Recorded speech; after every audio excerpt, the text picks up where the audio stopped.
목회를 하면서 가장 어려운 작업이 설교하는 작업인 것 같습니다. 그래서 사실 이제 설교 시간까지 설교는 준비되지 않거든요. 설교가 끝나야 끝나는 것 같습니다. 근데 가끔 가다가 꿈에서도 설교를 준비할 때가 있습니다. 그래서 꿈에서 갑자기 이거였구나 라고 이렇게 생각이 났을 때 그대로 자면 안 됩니다. 그럼 잃어버리기 때문에 일어나야 돼요. 일어나서 써야 합니다. 써요. 이거였구나 라고 쓰고 그렇게 하면서 이게 설교가 이루어집니다. 아마 집사람도 옆에서 자고 있으면서 깜짝깜짝 놀랄 때가 있을 거예요. 갑자기 이 사람이 미쳤나. 그렇게 설교를 합니다. 또 오늘처럼 말씀 한 구절을 가지고 설교한다라는 건 또 쉽지 않습니다. 또 이 설교도 아닙니다. 오늘부터 살펴보고자 하는 게 이제 마가복음입니다. 오늘 집사님께서 봉독해 주셨던 것처럼 하나님의 아들 예수 그리스도의 복음의 시작이다라는 이 메시지를 가지고 설교를 할 텐데요. 마가복음 16장까지 이루어져 있는데 16장 전체를 잘 이해하기 위해서는요. 여러 가지 것들을 우리가 먼저 알아야 합니다.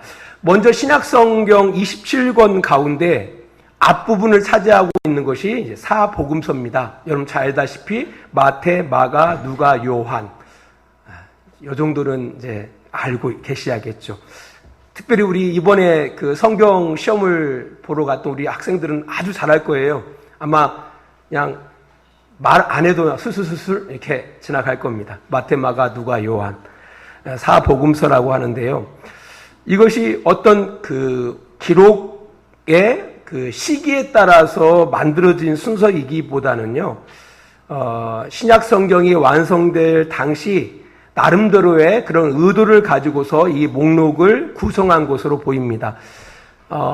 AD 382년에 로마에서 교회 총회가 이루어집니다. 그것을 공의회라고 하는데요. 그 교회 총회를 통해서 신약 27권이 확정되어집니다. 그래서 특별히 그 앞부분에는 마태, 마가, 누가, 요한 이렇게 순서대로 이제 성경 그 복음서를 이렇게 그 목록을 정해 놨습니다. 아마 그 당시에도 여러분들 혹시 아실는지 모르겠지만 마태, 마가, 누가, 요한 가운데 제일 먼저 기록된 성경은 뭘까요? 마가복음입니다. 그래서 오늘 성경에서 이야기하는 것처럼 하나님의 아들 예수 그리스도의 복음의 시작. 그러니까 마가가 하나님의 아들 예수 그리스도가 복음이다라는 것을 전달하기 이전까지는 복음이라는 단어가 그 교회 안에 그렇게 흔한 단어가 아니었습니다. 우리는 쉽게 복음을 믿어야 한다. 바로 예수 그리스도가 복음이다 라는 어떤 이거에 대해서 익숙해져 있었지만 초대교회만 하더라도 복음이 예수 그리스도다 라는 그렇게 매칭시키지는 않았다라는 겁니다. 아무튼 간에 마가복음이 사복음서 가운데 제일 먼저 기록된 복음서예요. 모르셨나요? 여러분들은 마태복음이 제일 앞장섰으니까 제일 앞에 있으니까 마태복음이 제일 먼저고 그 다음에 마가복음. 전혀 그렇지가 않아요. 한번 생각해 볼 필요가 있어요. 왜 목록 가운데 분명히 마가복음이 제일 먼저인데 마태복음이 제일 먼저 순서를 그 목록 가운데 그 제일 먼저 그 앞부분을 차지하고 있을까?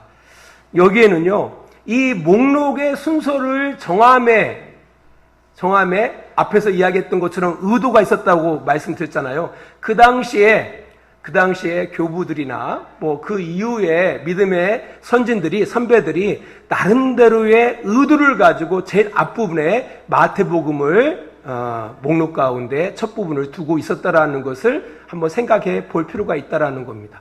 왜냐면은요, 마태복음은 누구들을 향한 복음서예요? 유대인들을 향한 복음서입니다. 유대 기독교인들을 향한 복음서가 마태복음이에요. 그래서 특별히 마태복음에는 어떤 내용들이 많이 나와 있습니까? 족보에 대한 내용들이 많이 나와 있습니다. 그리고 구약에 대한 인용들의 내용들이 많이 기록되어져 있는 겁니다. 우리 한번 성경으로 한번 가보겠습니다. 마태복음 제일 앞에 보면은 우리 성도들이 스터디 성경을 갖고 있거든요. 스터디 성경. 이게 스터디 성경이에요. 간주가 붙어 있는 것은 스터디 성경입니다. 해설들이 들어가 있으면은요. 앞에 마태복음 서론이라고 이렇게 설명되어 있습니다. 거기에 보면은 기록 목적이라고 빨간 글씨로 이렇게 두껍게 기록되어 있어요. 거기에 보면은요, 제 스터디 성경은 이렇게 기술을 하고 있습니다. 마태가 그의 복음서를 기록한 주요 목적은 유대인 독자들에게 예수님이 메시아임을 입증하려는 것이었다라고 설명하고 있어요. 유대인 기독교인들에게 이 복음서를 기록하고 있었다라는 겁니다. 반면 오늘부터 우리가 살펴볼 마가복음은요, 마찬가지로 마가복음 서론이라고 나와 있고요. 그 앞에 보면은 이런 내용이 나와 있습니다. 기록 장소와 대상에 대해서 이렇게 제 성경은 나와 있어요. 일반적으로 모든 이방 기독교인들을 대상으로 하지만 특별히 로마에 있는 기독교인들을 위해 기록했다라고 이야기하고 있습니다. 여기에 보면은 좀 머리가 잘 돌아가신 성도들은 그렇구나, 이게 배려구나, 존중이구나 라는 것을 깨닫는 분들은 목사 되셔야 돼요. 젊은 친구들 가운데 그걸 깨달으면 목사 되셔야 합니다. 진짜로 썩기가 아까운 친구들이에요. 목사 되셔야 돼요. 거기에 누구를 향한? 유대 기독교인들을 향한 그런 존중과 배려가 담겨져 있었다라는 겁니다. 왜냐하면요, 이미 성경 27권 완성될 당시는요, 로마 기독교회가 중심을 이루고 있었어요.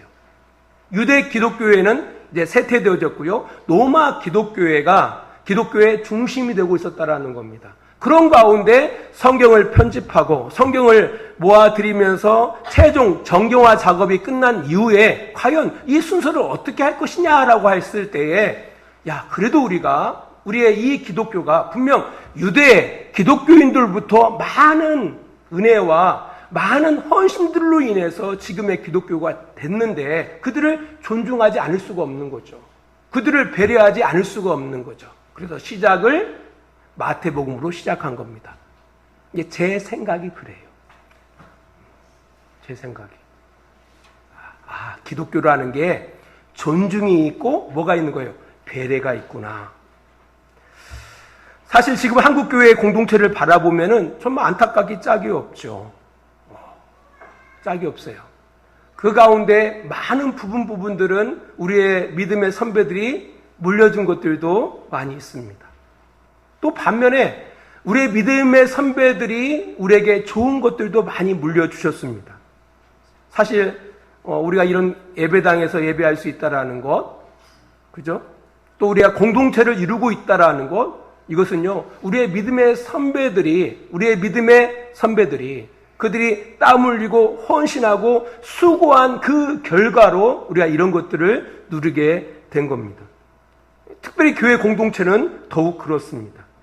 그 교회 공동체를 지키고 세우기 위해서 우리의 믿음의 선배들, 우리 한국의 교회, 우리의 선배들의 헌신들, 눈물들, 기도들이 있었기 때문에 우리가 그것을 누리고 있는 겁니다. 분명히 과도 있습니다. 하지만 그 과까지도 우리의 역사입니다. 기독교의 역사예요. 그들이 있었기 때문에 지금 우리가 있다는 사실을 기억해야 한다는 겁니다.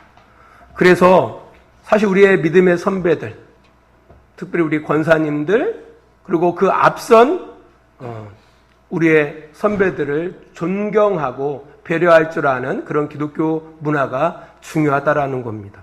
이게 중요해요. 저는 솔직히 고민스럽습니다. 앞으로 우리 세대까지는 교회 공동체는 이루어져 갈 것 같아요. 하지만 그 이후의 세대에 과연 이 교회 공동체가 한국 사회 가운데 이렇게 왕성하게 유지해 나갈 수 있을까라고 할 때 퀘스천입니다. 왜냐라고 할 때 솔직히 교회에 대해서, 신앙에 대해서 아는 것은 많은 것 같습니다. 교회가 이래야지, 신앙이 이래야지, 저것도 신앙이야? 저 기복신앙이지 않아? 도대체 뭘 위해서 기도한대? 기도하지 않아요. 그래서 헌신하지 않아요. 그래서 수고하지 않습니다. 어떤 땀도, 어떤 눈물도 교회 공동체를 위해서 뿌리지 않습니다. 걱정이 돼요, 솔직히. 사실 교회 공동체는 말로 이루어지는 것은 아닙니다. 많이 배웠다고 해서, 많이 안다고 해서 교회 공동체를 세워나가고 이루어나갈 수는 없다라는 겁니다. 그래서 우리가 비록 우리가 많이 아는 것처럼 보이지만, 되게 똑똑한 것처럼 보이지만 실제로 바라보면은 정말 실력 없다. 솔직히 우리 수요 예배 바라보면 참 가슴 아플 때가 많습니다. 만약 우리 권사님들이, 우리 나이 드신 분들이 그 수요 예배를 지켜주지 않는다라면은 제가 설교할 수 있겠습니까?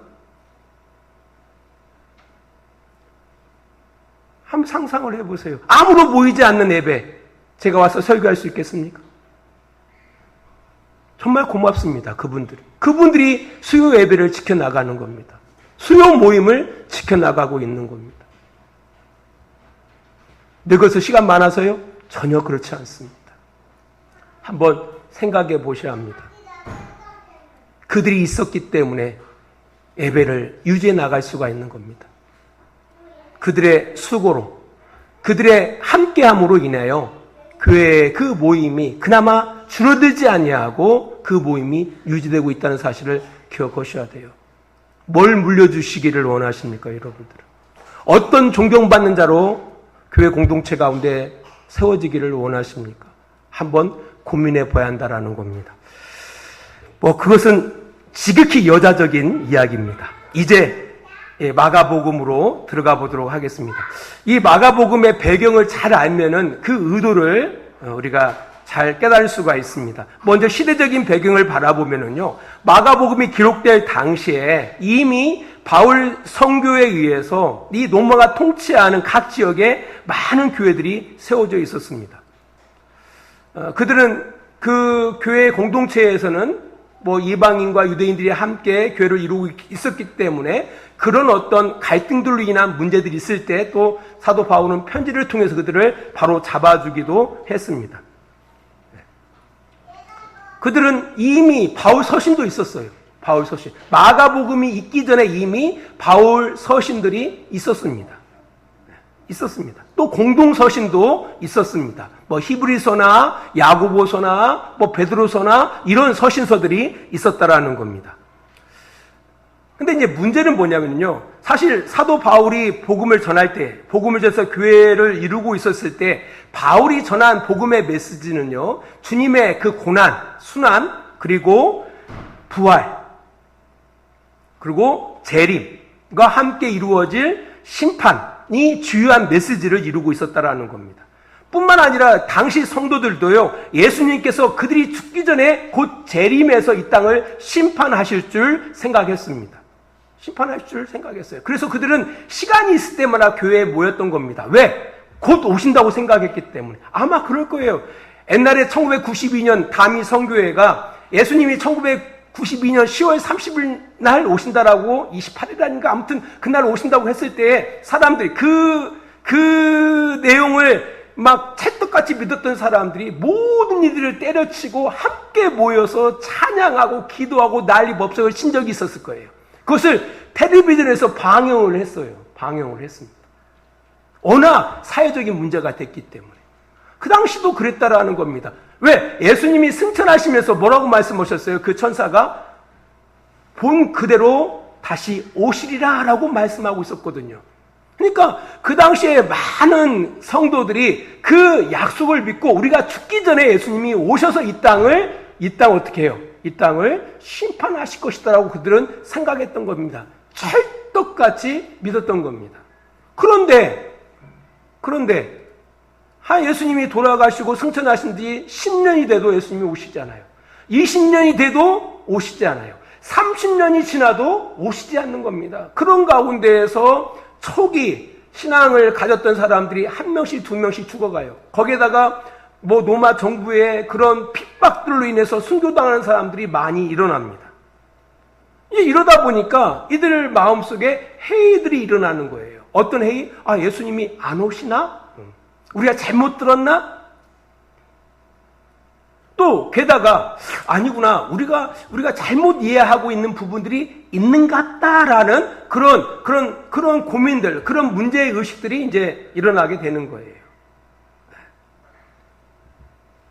그러니까 계속 주님의 재림만을 이렇게 고려할 일이 아니라 지금 이 땅을 이제 살아가야 한다라는 이것이 더 크게 비중이 이렇게 늘어나게 된 거예요. 이런 가운데에 뭐가 되어지죠? 뭐가 이제 대두되게 되냐면은, 그러면 우리가 이 땅 가운데 어떻게 살아남지? 어떻게 이 땅을 견디어 가야지? 라는 그런 의문이 생기는 거예요. 그러다 보니까 어떤 필요성? 예수님께서 부활 이전에 이 땅 가운데 오셔서 하나님의 아들로 어떻게 살았는지에 대한 그 내용들을 알고 싶었던 겁니다. 그런 필요성들이 있었던 거예요. 그래서 복음서가 기록되기 시작되는 겁니다. 우리 누가복음을 잠깐 보겠습니다. 누가복음 1장입니다. 자, 1장 2절, 3절, 4절 말씀 봅니다. 처음부터 목격자와 말씀에 일꾼된 자들이 전하여 준 그대로 내력을 저술하려고 불을 든 사람이 많은지라. 그 모든 일을 근원부터 자세히 미루어 살핀 나도 데오빌로 각하에게 차례대로 써보내는 것이 좋은 줄 알았노니 이는 각하가 알고 있는 바를 더 확실하게 하려 함유로다라고 이야기하고 있습니다. 이제 처음부터, 그러니까 이게 누가 보면 예수님의 어린 시절부터 이렇게 기술해 나가거든요. 이 복음서, 예수의 전기가 필요했던 거예요. 예수의 전기가 필요했던 거예요. 이런 필요성이 있었기 때문에 이제 복음서들이 제작되어지기 시작했다라는 겁니다.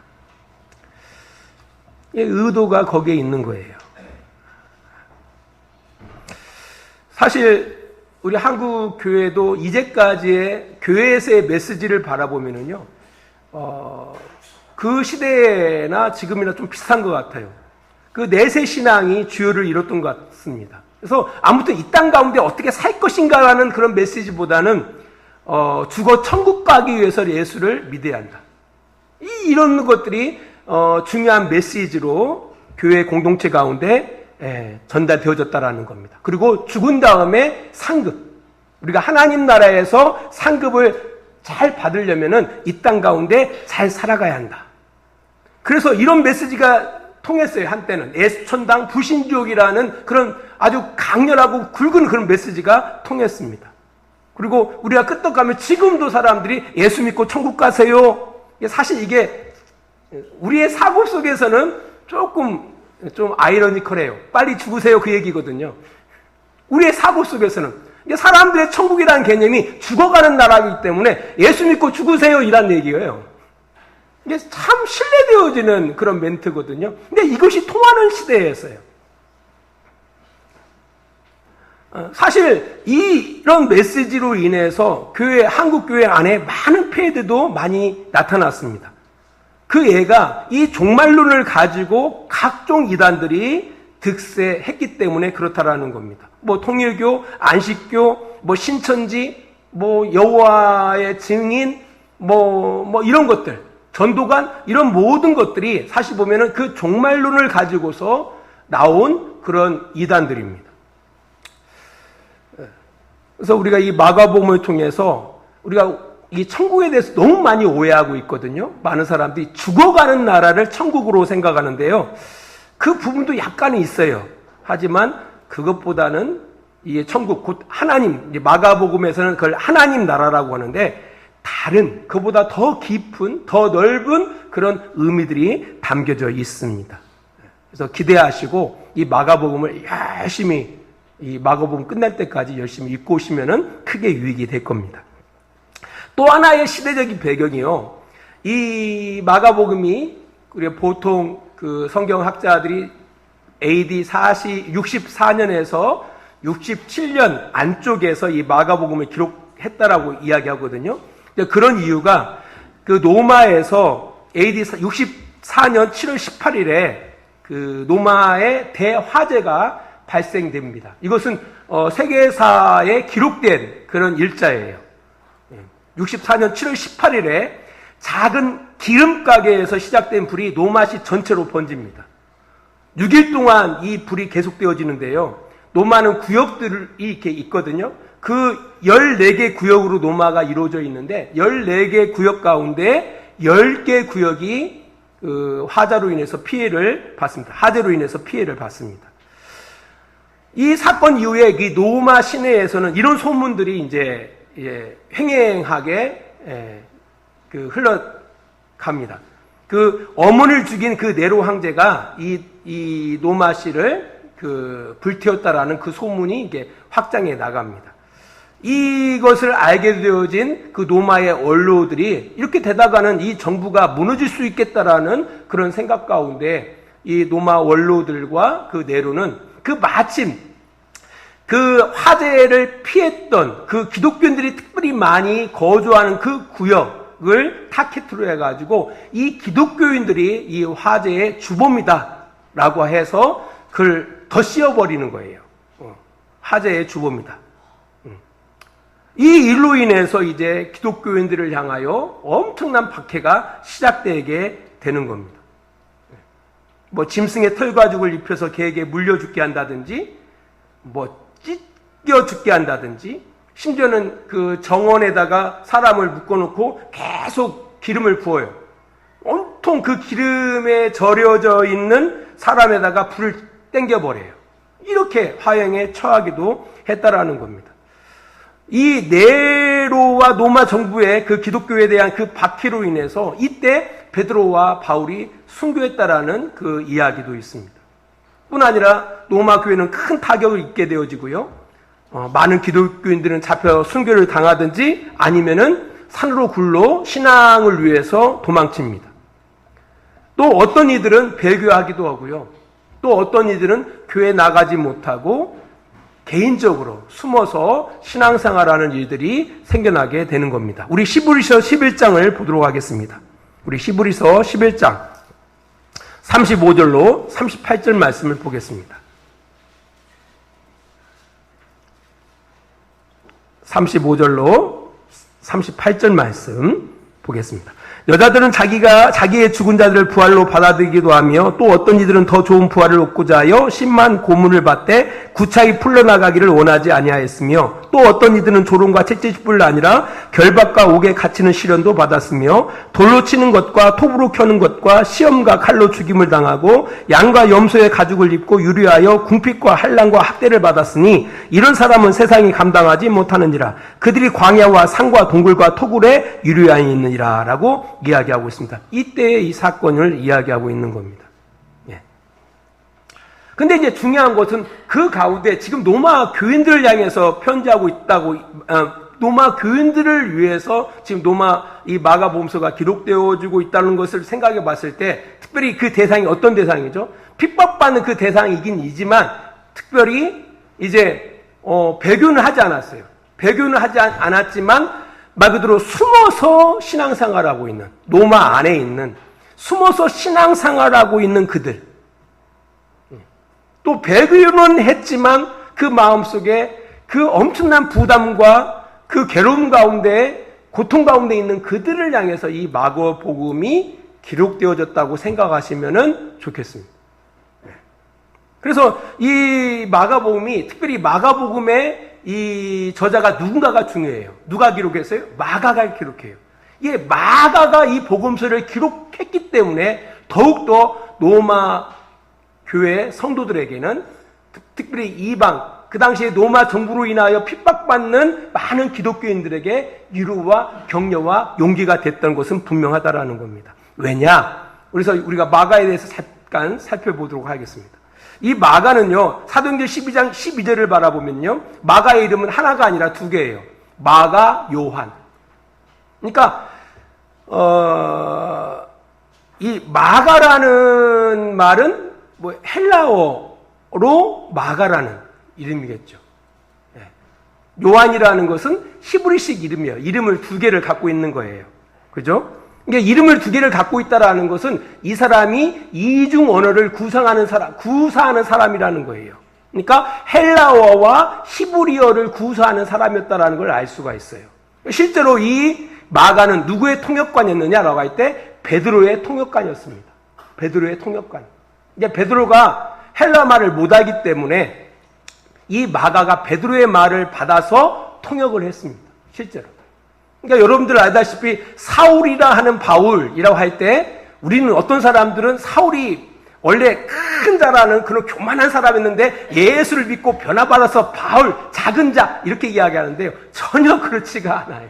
그건 사람들이 억지로 사람들을 막 감동을 쥐어짜려고 하기 때문에 그렇게 해서 그런 거예요. 그게 아닙니다. 이 바울도 이중 언어 구사자예요. 이 바울이라는 이름은 뭡니까? 헬라식 이름이에요.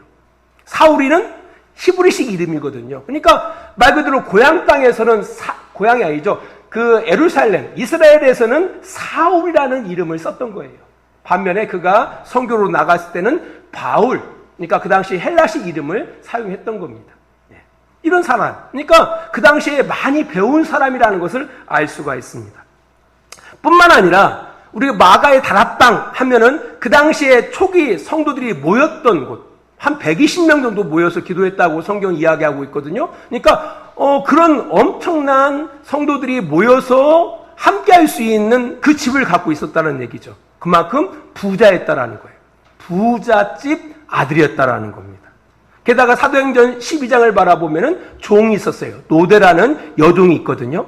베드로가 풀려 나왔을 때 그 마가의 그 집에 문을 들였을 때 여종 노대가 와서 베드로를 맞이하거든요. 여종, 이게 종을 둘 만큼 부유한 집의 아들이었다라는 것을 성경이 이야기하고 있다라는 겁니다. 그는 바울의 동역자인 바나바의 그 조카였습니다. 그래서 초기 바울이 1차 선교 여행을 떠날 때에 바울과 바나바 그리고 마가를 데리고 함께 떠납니다.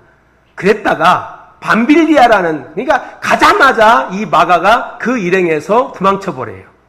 이게 사도행전 13장 5절을 바라보면은요, 5절을 바라보면은 1차 선교 여행의 수행 행원으로 떠났던 이 마가가 13절을 바라보면은 선교를 포기하고 도망가 버려요. 이게 왜 이탈했을까라고 할 때 여러 가지 그런 해석들이 있는데요. 아마 너무 힘들어서 도망치지 않았는가라는 해석들이 있습니다. 사실 이 일이 비밀가 돼서요. 사도행전 15장을 바라보면은 바나바와 바울이 이제 2차 선교여행을 떠났는데 마가를 데리고 갈 거냐 가지 않을 거냐로 인해서 둘이 갈라져 버립니다. 이제 바울과 바나바가 이 마가의 일로 인하여 갈라져요. 이게 바울은 나는 마가하고는 절대 선교여행 같이 갈 수 없어. 해서 신라를 데리고 가죠. 그 바나바는 마가를 데리고 떠납니다. 그러고 나서 시간이 한참 지납니다. 10년 뒤, 또 20년 뒤에 지나서 마가가 어떻게 되었을까라고 할 때, 이 골로새서를 바라보면은요, 골로새서 4장 10절을 바라보면은 사도 바울이 마가를 어떻게 이야기하고 있냐면은, 나와 함께 갇힌 마가라고 이렇게 표현하고 있습니다. 그리고 빌레몬서 24절을 바라보면은 나의 동역자 마가로 표현하고 있습니다. 나의 동역자 마가. 디모데후서 4장 11절을 바라보면은요, 바울의 그 말년 서신서를 통해서 뭐라고 마가를 표현하고 있냐면은요, 나의 일에 유익한 자로 마가를 표현하고 있어요. 신기하지 않습니까? 그 마가복음 14장에서는요, 한 청년의 모습이 등장하고 있는데요, 우리 마가복음 14장을 가보겠습니다. 여러분 재미 되게 없죠? 사실 이게 중요하거든요. 이걸 좀 인지를 해야 나중에 이 마가복음을 이해할 수 있어요. 마가복음 14장 가보겠습니다. 14장 51절, 52절 봅니다. 같이 읽습니다. 한 청년이 벗은 몸에 배 혼이붓을 두르고 예수를 따라가다가 무리에게 잡힘에 배 혼이붓을 버리고 벗은 몸으로 도망하니라. 이 사람을 마가라고 해요. 예수님이 잡혀가실 때 무서워서 옷 달라놓고 도망쳤던 사람이 마가였습니다. 그런 마가가 지금 이 복음서를 기록하고 있는 거예요. 이 마가가. 이 로마 교인들, 이방의 교인들은요, 이방의 기독교인들은 이 마가에 대해서 누구보다도 잘 알고 있어요. 그 마가 두려워서 도망쳤던, 벌거벗은 몸으로 도망쳤던 그 마가. 선교 여행 때 그 고통 참지 못하고 금방 포기하고 도망쳤던 그 마가. 그로 인하여 바울과 바나바가 완전히 갈라져요. 그랬던 마가가 이제 베드로의 유익한 자가 돼서 또 베드로의 아들이 돼서 복음의 아들이 돼서 뿐만 아니라 바울의 유익한 동역자로 이렇게 사역하는 그 모습을 보게 되어지는 거예요. 이제는 뭡니까? 복음서를 기록해 가잖아요. 누가요? 이 마가가. 여기에 이 마가복음의 기록 의도가 담겨져 있는 겁니다. 마가를 생각해라는 거예요. 마가 입장에서는 야, 나를 봐. 내가 어떤 사람이었는지. 내가 두려워서 도망쳤던 마가야. 그 조금 힘들어서 그 힘든 거 견디지 못해서 포기했던 바로 나 마가야. 지금 로마 교회 성도들이 어떤 상태죠? 교회 못 나가요. 그 정부, 로마 정부의 그 강력한 그 기독교를 향한 그 핍박과 환난 때문에요. 교회 맘 놓고 나갈 수가 없어요. 교회는 폐쇄됐어요. 교회는 점점 와해됐어요. 혼자 숨어서 신앙생활을 하는 거예요. 그들한테 이 마가가 이 복음서를 통해서 이야기하는 거예요. 특별히 복음서를 누가 기록하고 있다고요? 마가가 기록하고 있는 거예요. 나 봐, 괜찮아. 내가 어떤 사람이었다라는 사실 너희들도 알고 있잖아. 바로 그 마가가 나야. 괜찮아. 걱정 마. 포기만 하지 마. 이게 마가의 복음서라는 이 복음서의 이 저자가 주는 엄청난 위로의 메시지가 이 마가 복음서에 있는 겁니다. 그리고 이 마가 복음서에 바라보면은요, 또 재밌는 또 이야기가 있잖아요. 베드로가 예수를 부인하는데, 특별히 그 부인하는데, 여기서는 어떻게 베드로를 향해서 표현하고 있냐면은요, 3번 부인했을 뿐만 아니라 나중에는 예수를 어떻게 해요? 심히 저주했다라고 이야기하고 있어요. 누구를? 베드로를. 야, 베드로도 옛날에 그렇게 실패했어. 베드로가 예수를 몇 번 부인했다고? 3번 부인했어. 3번 부인한 정도가 아니야. 심지어 예수를 저주했던 사람이야. 누가? 베드로가. 그랬던 베드로가 이제 주를 위해서 십자가에 거꾸로 매달려 죽잖니. 걱정하지 마. 낙오하지 마. 하나의 과정일 뿐이야. 라고 그들에게 위로하고 격려하고 있는 겁니다. 이런 메시지가 여기에 담겨져 있는 겁니다. 그래서 우리 마가복음 4장에 보면은 하나님 나라에 대한 비유에 대해서 겨자씨 이야기를 해요. 겨자씨가 땅바닥에 딱 뿌려질 때 어떻게 해요? 엔처인 보이지 않잖아요. 근데 점점 자라서 그 새들이 깃드는 큰 나무가 되지 않습니까? 하나의 과정일 뿐이라는 거예요. 포기하지 말라는 거예요.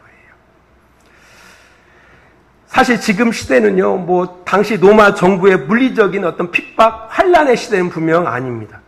하지만 우리 현대인들에게 있어서 어떻게 보면은 많이 억압받는 부분들이 많이 있거든요. 고통받고 있는 부분들이 많이 있다라는 겁니다. 무엇보다 이 정신적인 그런 억압, 정신적인 그런 그 강압 가운데 현대인들이 살고 있다라는 겁니다.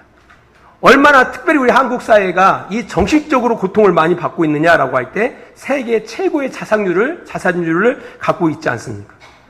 사실 자살하는 사람들의 대부분들이 바로 뭐예요? 정신적인 문제거든요. 정신적인 문제이고요. 네. 우리 성도들도 뭐예요? 열애이지 않습니다. 어떤 사람들은 그래요. 예수를 잘 믿으면 우울증이 안 생긴대. 그거 거짓말이에요. 그거 거짓말입니다.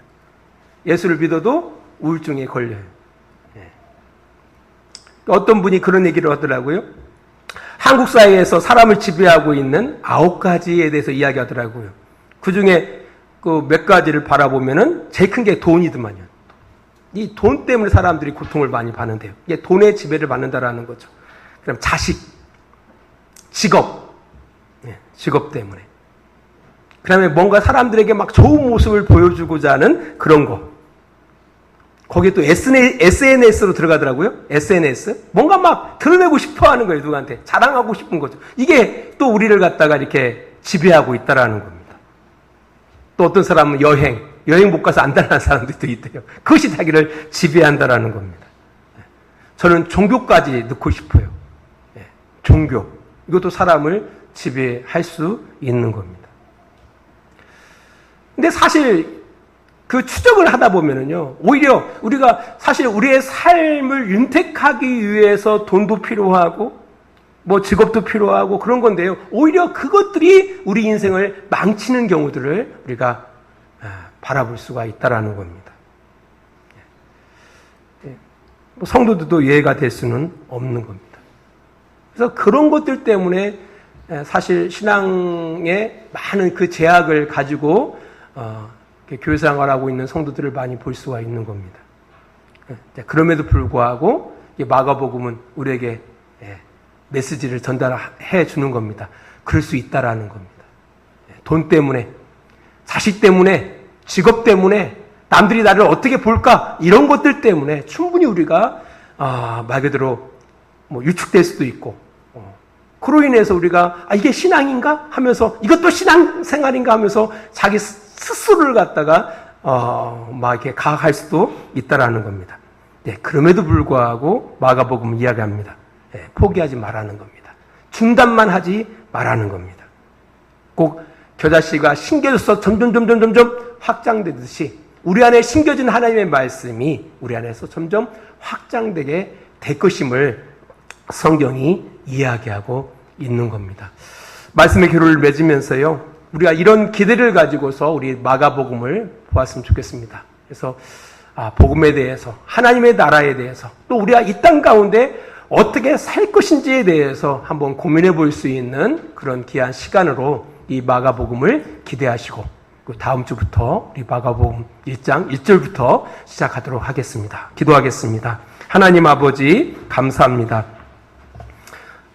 오늘부터 우리가 마가복음을 시작했습니다. 이 마가복음을 통해서 복음에 대해서, 하나님 나라에 대해서, 우리가 이 땅 가운데 하나님의 자녀들로 어떻게 살아갈지에 대해서 고민하고, 또 마가복음을 통해서 힌트를 얻고 그 가운데 우리의 삶 가운데 적용할 수 있는 그런 지혜들을 우리가 얻을 수 있도록 하나님 우리의 마음과 생각을 지도해 주시기를 원합니다. 하나님, 오늘도 우리가 한 주의 삶을 살아가는 그런 출발점 앞에 하나님 앞에 예배하며 이 한 주간을 살아갑니다. 하나님, 우리의 삶을 주님께서 지도해 주시고 우리가 살아가는 그 곳곳에서 우리를 통하여 하나님의 영광이 드러나는 그런 복된 삶을 살아내는 우리들 되게 하여 주시옵소서. 이제는 우리를 사랑하시는 우리 아버지 하나님의 그 크신 사랑하심과 예수 그리스도의 십자가의 은혜하심과 성령의 감화와 감동과 지키시고 인도하심이 오늘도 시간을 구별하여 하나님 앞에 예배하며 이 한 주간을 살아가기를 원하는 귀한 성도들의 머리 위에와 그들의 직장과 가정 위에 또 사업장 위에 하나님의 놀라우신 은혜와 사랑이 늘 함께 해주시기를 간절히 축원하옵나이다. 아멘.